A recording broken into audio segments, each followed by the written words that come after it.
Hello there, YouTube. If you're like me and recently have a door actuator that is no longer releasing the door, this is a compilation of how I did it.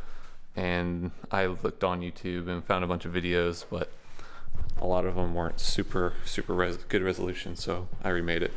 This is after you swap driver's side and passenger side to verify it isn't the pad and it's actually the actuator.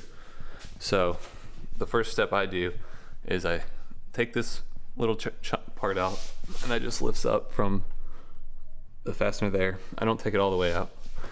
That gives you freedom to start pulling on this main part, which is on your door sill.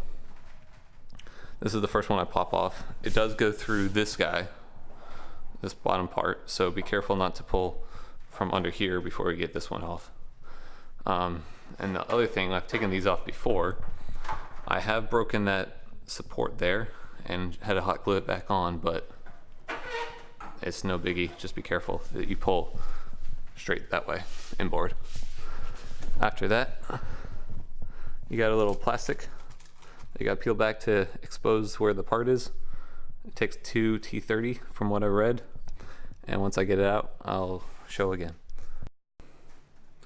Alright, I removed the 2 screws and got this outside of the car, or outside of the place it sits. You got the 2 release cables, one going forward, one going to the trunk, and you got the electrical connector. I will figure out how that comes disconnected and film that, because I read it's a little tricky.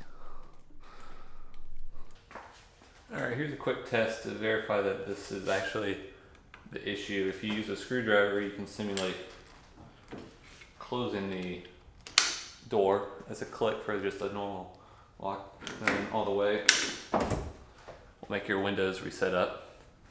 So if I hit the unlock button on the door, you'll see it'll try, but it doesn't fully open this front part of the lock. Only way to do that is do a manual release, and there it goes. Now it's all the way open. So what I learned, this connector, you have this part right here, and then you have these little 2 tabs.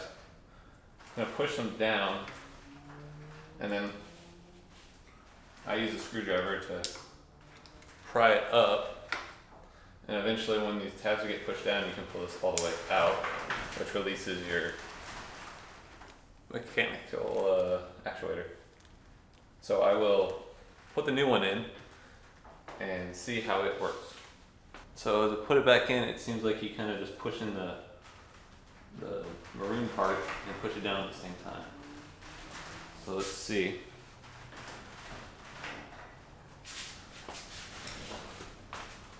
Let's lock it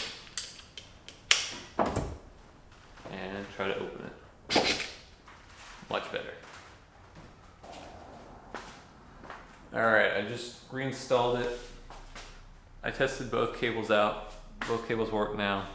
And now for the magic test.